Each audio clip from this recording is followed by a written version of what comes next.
ایک بادشاہ تھا۔ بادشاہ جو ہوتے تھے ان کے اپنے اپنے مزاج ہوتے تھے۔ اس بادشاہ نے 4 5 6 کتے رکھے ہوئے تھے، اور کتے بڑے بڑے کتے تھے اور بڑے وہ خون خوار کتے تھے، چیخ پھاڑ کھا جاتے تھے، شیر جتنے ان کے قد تھے۔ بادشاہ تھوڑا سا کسی آدمی سے ناراض ہوتا نا تو ایک بہت بڑے پنجرے کے اندر ایک بہت بڑا سلاخوں کا گھر اس نے بنایا ہوا تھا، اس میں کتے ہوتے تھے، اور کتے کو جب باندھ کے رکھا جاتا ہے تو زیادہ زہریلا ہو جاتا ہے، وہ زیادہ اس کے اندر کرواہٹ آتی ہے، زیادہ کاٹتا ہے۔ اس نے قید کیے ہوئے تھے، کتے تو بڑے زہریلے تھے۔ جس آدمی سے بادشاہ تھوڑا سا ناراض ہوتا نا تو وہ کتے کے آگے اس آدمی کو ڈالتا تو اس کو چیخ پھاڑ کے کھا جاتے۔ یہ سزا لوگوں کو پتا تھا۔ بادشاہ کے وزیر نے بڑی خدمت کی بادشاہ، 35 سال تک نوکری کی، لیکن ہر سورج نے غروب تو ہونا ہی ہوتا ہے، ہر چاند نے ڈھلنا بھی ہوتا ہے۔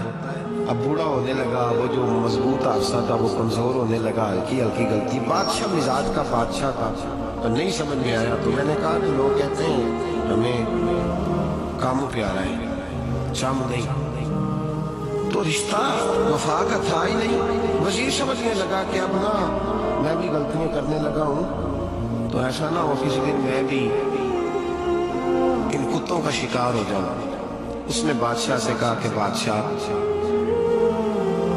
مجھے آہستہ آہستہ معذرت کرنے لگا، قدم ہٹانے لگا کہ مجھے چھٹی دے دی جائے، میں بوڑھا ہو گیا ہوں۔ لیکن اس نے کہا نہیں نہیں، جب تک میری طبیعت نہیں مانتی تم نہیں جا سکتے۔ تلے کو لینان لوگ تھے، وزیر خاموش ہو گیا، پریشان رہنے لگا، غلطی ہو گئی ہے تو پھینک دے گا۔ ایک تجویز اس کے ذہن میں آئی، وہ جو پنجرے کتوں کے پنجرے پر محافظ بیٹھا تھا نا، جو ان کو کھانا ڈالتا تھا، روٹی ڈالتا تھا، گوشت دیتا تھا، اس کو ایک دن کہنے لگا یار تیری ڈیوٹی ہے سارا دن کتوں کو کھانا دینے کی، گوشت دینے کی، تو 2 4 دن ڈیوٹی مجھے نہیں دیتا؟ تو لے لے، میں تو پہلے پریشان ہوں، سارا دن ان کی دیکھ بھال کرتا ہوں۔ اس نے کچھ تھوڑا سا گوشت لیا، پنجرے کے باہر کھڑے ہو کے کتوں کو ڈالا، اگلے دن تھوڑی روٹیاں لے آیا، کتوں کو ڈالی۔ 2 4 دن، ہفتہ، مہینہ، سال بھر، جتنا اس کو موقع ملا وہ دن بھر خدمت کرتا۔ بس وقت ایک دن آ گیا، بادشاہ کو کوئی بات اچھی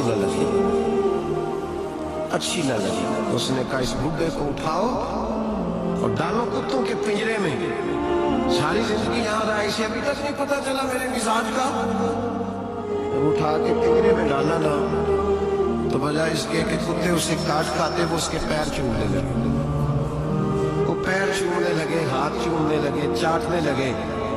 تو بادشاہ اب سامنے کھڑا تھا نظارہ دیکھنے کو کہ چیخ پھاڑ کرتے تو خوش ہوا کرتا تھا، خونخوار درندے جیسی اس کی طبیعت ہو گئی۔ جب دیکھا وہ پیار کر رہے ہیں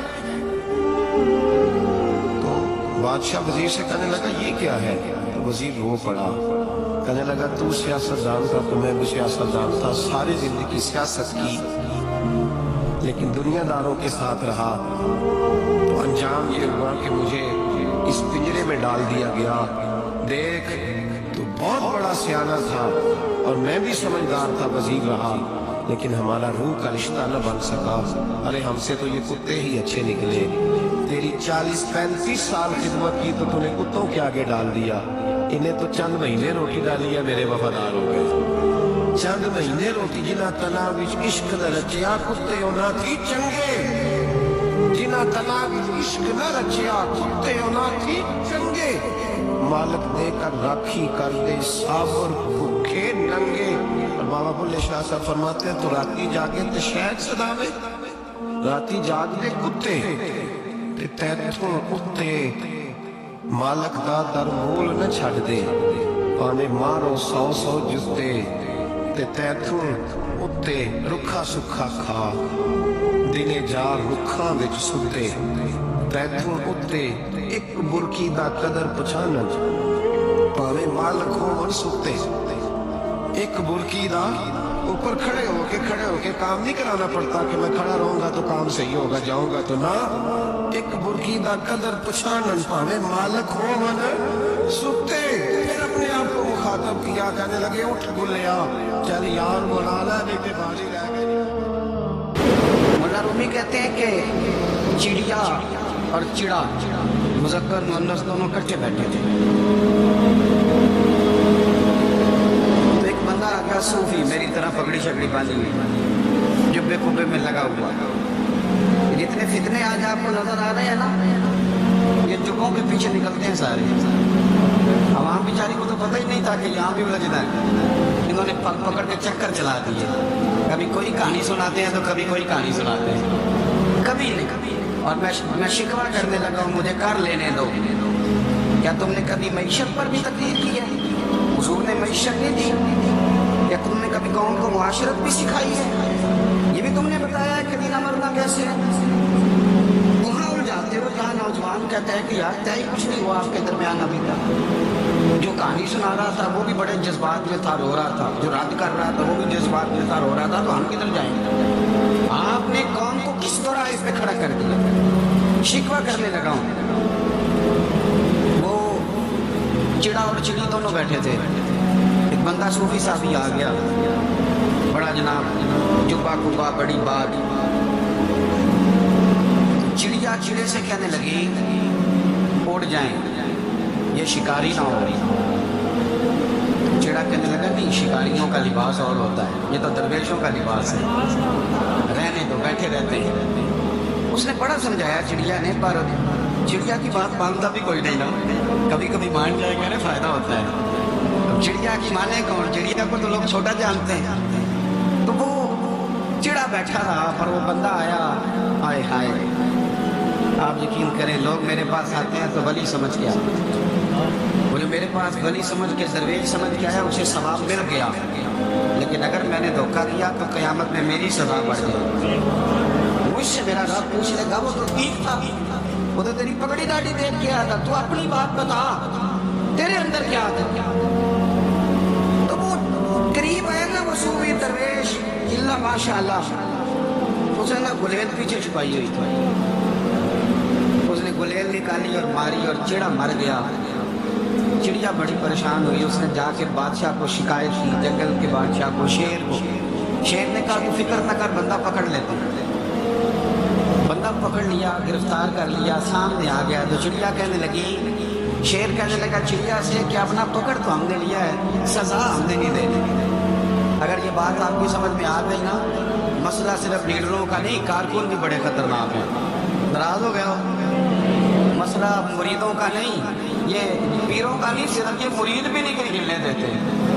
یہ بھی نئی سے نئی کہانی روز بنا کے لاتے ہیں اور آ کے سناتے ہیں. سنو, وہ چڑیا سے کہنے لگے, بادشاہ سلامت شیر صاحب کہنے لگے کہ سزا تیری مرضی کی دینی ہے, تو بتا کیا سزا دے. تو چڑیا رو پڑی, کہنے لگی بادشاہ اسے سزا کوئی نہیں دینی, ایک بس حکم دینا ہے.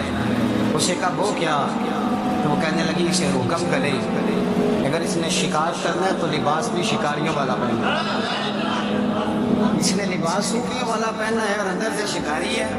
بس اسے حکم کرتے ہیں کہ اس نے شکار کرنا ہے تو لباس بھی, اللہ کرے آپ کی سمجھ میں بات ہے. اور سیاستدان, تو نے لباس پہن لیا ہے, خدمت کار ہے تو شکاری. وہ بیوروکریٹ, وہ تاجر, تو نے لباس پہن لیا ہے, خدمت کار, تو شکاری ہے. وہ بہت بڑی جگہ پہ بیٹھے ہوئے افسر, تو نے لباس پہن لیا ہے ایک بہت بڑے افسر کا, ایک محکمے کو سنبھالنے پر اندر سے تو رشوت کھاتا ہے, شکاری ہے.